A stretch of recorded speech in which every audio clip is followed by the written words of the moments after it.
ഈ നൗഫലിന്റെ വീടിന്റെ മുകൾ ഭാഗത്ത് കണ്ടിരിക്കുന്ന ഈ ഭാഗം ഇതൊരു വലിയ വിള്ളലാണ് എന്ന് തോന്നുന്നു. യഥാർത്ഥത്തിൽ ഇത് വിള്ളലാണോ? യഥാർത്ഥത്തിൽ ആ രണ്ടു വരകൾ അവിടുത്തെ എഞ്ചിനീയർമാർ ഇട്ടിരിക്കുന്ന വരകളാണ്. ആ വരകളുടെ മധ്യത്തിൽ വെള്ളം തിരിഞ്ഞിറങ്ങിയ ഒരു പാട് നിങ്ങൾക്ക് കാണാം.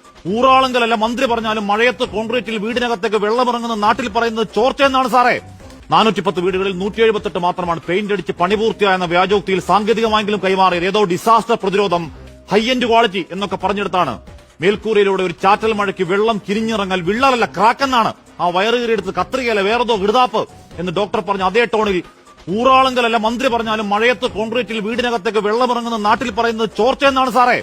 ഇനി ചോദ്യം ഇതാണ്, അങ്ങനെ വെള്ളം തിരിഞ്ഞിറങ്ങാൻ പാടുണ്ടോ? കോൺക്രീറ്റ് വീടുകൾക്ക് അത്തരത്തിൽ വെള്ളം തിരിഞ്ഞിറങ്ങുക ചില വീടുകളിൽ സ്വാഭാവികമാണ്. അതെങ്ങനെയാണ് നമ്മൾ കണ്ടെത്തുക? സാധാരണ രീതിയിൽ വലിയ മഴ വരുന്നതുവരെ നമ്മൾ കാത്തിരിക്കേണ്ടി വരും. അതല്ലെങ്കിൽ ആ ടെറസിന് മുകളിൽ വെള്ളം കെട്ടി നിർത്തി വെള്ളം കിരിഞ്ഞിറങ്ങുന്നു എന്ന് പരിശോധിക്കും. ഇതിനെയാണ് നമ്മൾ എന്ത് പറയുന്നത്? പോണ്ടിംഗ് ടെസ്റ്റ് എന്ന് പറയുന്നത്. നിലവിൽ പോണ്ടിംഗ് ടെസ്റ്റ് നടത്തി ആ 24 മുതൽ 36 മണിക്കൂർ വെള്ളം കെട്ടി നിർത്തിയപ്പോഴാണ് ഈ ഭാഗത്ത് സെലക്ടീവ് ലീക്കേജ് കാണുന്നത്. ആ ലീക്കേജ് വളരെ കൃത്യമായി തന്നെ എഞ്ചിനീയർമാർ പെൻസിൽ വെച്ച് രേഖപ്പെടുത്തിയിരുന്നു. ആ രേഖപ്പെടുത്തി ഇതാണ് അവിടെ ടൗൺഷിപ്പിലെ വീടുകളുടെ നിർമ്മാണങ്ങൾ നടത്തിയ ആ വീടിന്റെ പ്രദേശത്ത് വെള്ളം കെട്ടി നിർത്തിയ പോണ്ടിംഗ് ടെസ്റ്റിന്റെ ദൃശ്യങ്ങളാണ് നമ്മൾ പ്രേക്ഷകരിലേക്ക് എത്തിക്കുന്നത്. ടെസ്റ്റിന്റെ ഭാഗമായി, നിർമ്മാണത്തിന്റെ ഭാഗമായി തന്നെ ഇതിൽ വെള്ളം കെട്ടി നിർത്തി അതിൽ ലീക്കേജ് ഉണ്ടെങ്കിൽ ആ ലീക്കേജ് ഗ്രൗട്ട് ഉപയോഗിച്ച് ഇഞ്ചക്ട് ചെയ്ത് ബലപ്പെടുത്തി അവിടെ കൃത്യമായി പോണ്ടിംഗ് ടെസ്റ്റ് നടത്തി അപ്പോക്സി ഉപയോഗിച്ച് വിള്ളൽ അല്ലെങ്കിൽ ആ ചോർച്ച അടച്ചതിന് ശേഷമാണ് അത് പൂർണ്ണമായിട്ടും വീട് നമുക്ക് കൈമാറാൻ കഴിയുകയുള്ളൂ. അനിയനും ചേട്ടനും അവരുടെ മക്കളുമടക്കം കുടുംബത്തെ 16 പേർ ഓർമ്മയായി ആയുഷ്കാല സമ്പാദ്യങ്ങൾ മൊത്തം ഇല്ലാതായ ഒരുത്തൻ ആ ചോർച്ച പുറത്തു പറഞ്ഞതിന് വട്ടം കൂടിയിട്ടാണ് മനുഷ്യവിരുദ്ധ വേട്ടാവളിയും കൂട്ടത്തിന് സൈബർ കൊത്തിപ്പറി. അവനെ പുറത്താക്ക്, വേണ്ടെങ്കിൽ ഇട്ടേച്ച് പോടാ എന്നൊക്കെ അങ്ങ് തമ്പ്രാന്റെ ചക്ക തൗദാര്യം പിച്ചപ്പടമെന്ന മട്ടിൽ കാലിന്മേൽ കാലും വെച്ച് ആക്രോശിക്കാൻ നീയൊക്കെ ഏതാ? ഈ നാട്ടിലെ ഹൈന്ദവനും ക്രൈസ്തവനും മുസൽമാനും മതമുള്ളവരും ഇല്ലാത്തവരും സകല മനുഷ്യന്മാരും അവരുടെ അധ്വാനത്തിന്റെ പങ്ക് ചേർത്ത് വെച്ച മനസാക്ഷിപ്പണമാണ് CMDRF. അല്ലാതെ കൊടിപിടിച്ചാലും ഹുണ്ടിക പിരിച്ചുണ്ടാക്കിയ പാർട്ടി ഫണ്ടല്ല.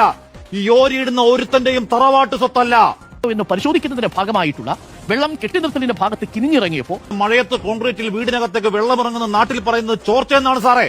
ആയിട്ടുള്ള പോണ്ടിംഗ് ടെസ്റ്റിന്റെ ഭാഗമായിട്ടാണ് ഈ ചോർച്ച കണ്ടെത്തിയതെന്നും ആ ഭാഗത്ത് ഗ്രൗട്ട് ഉപയോഗിച്ച് ഇഞ്ചക്ട് ചെയ്ത് അത് ബലപ്പെടുത്തിയെന്നും ആയിട്ടുള്ള പോണ്ടിംഗ് ടെസ്റ്റിന്റെ ഭാഗമായിട്ടാണ് ഈ ചോർച്ച കണ്ടെത്തിയതെന്നും ആ ഭാഗത്ത് ഗ്രൗട്ട് ഉപയോഗിച്ച് ഇഞ്ചക്ട് ചെയ്ത് അത് ബലപ്പെടുത്തിയെന്നും മൂന്നാമത്തെ പരിശോധന ഈ ഉടമസ്ഥന്റെ സാന്നിധ്യത്തിൽ നടത്തുന്ന പരിശോധന, അതിനുശേഷം മാത്രമേ വീട് ഗവൺമെന്റിന് ഊരാളുകൾ കൈമാറും. പോണ്ടിംഗ് ടെസ്റ്റ് നടക്കുന്നതിനിടയിൽ കണ്ടെത്തിയ ലീക്കേജിനെ വലിയ വിള്ളലായി പ്രചരിപ്പിക്കാൻ ശ്രമിച്ചവരുടെ ഉടത്തിൽ വെള്ളം തിരിഞ്ഞിറങ്ങിയ ഒരു പാട് നിങ്ങൾക്ക്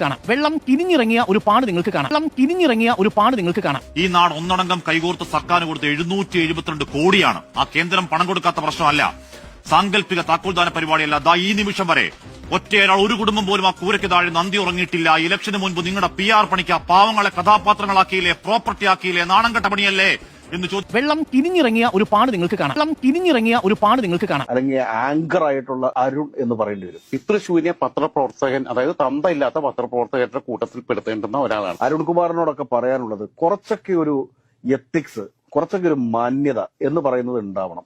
പൊതുസമൂഹത്തിന് മുമ്പിൽ എന്തൊക്കെയാണെന്ന് ധരിച്ചുകൊണ്ട് മറ്റേ വർത്തമാനവും ഇരുന്ന് പറയുക എന്ന് പറഞ്ഞു കഴിഞ്ഞാൽ ഇവരെ ചാട്ടവാറ് കൊണ്ട് അടിക്കേണ്ട സമയം കഴിഞ്ഞു എന്ന് എനിക്ക് തോന്നുന്നു. പല തന്തയ്ക്ക് പിറന്ന പച്ച മലയാളത്തിൽ പറഞ്ഞ സ്വഭാവം കാണിക്കാൻ തുടങ്ങിയ ഇന്നും ഇന്നലെയല്ല. ഗുഡ് ബൈ പറയുന്നു, പാർട്ടിയോട് ഗുഡ് ബൈ പറഞ്ഞിരിക്കുന്നു കെ സുധാകരൻ. വളരെ വിവരം കൂടി വട്ടായി മാറും എന്ന് പറഞ്ഞു കഴിഞ്ഞാൽ അതിനൊരു ഉദാഹരണമാണ് റിപ്പോർട്ടർ ചാനലിലെ ഒരു അലവലാതി റിപ്പോർട്ടർ അല്ലെങ്കിൽ ആങ്കർ ആയിട്ടുള്ള അരുൺ എന്ന് പറയുന്നത്. കൂടുതൽ വാർത്തകളും വിശേഷങ്ങളും നിങ്ങൾക്ക് ലഭിക്കാൻ കേരളീയം ന്യൂസ് സബ്സ്ക്രൈബ് ചെയ്യുക. കൂടെ ബെൽ ബട്ടണും അമർത്തുക.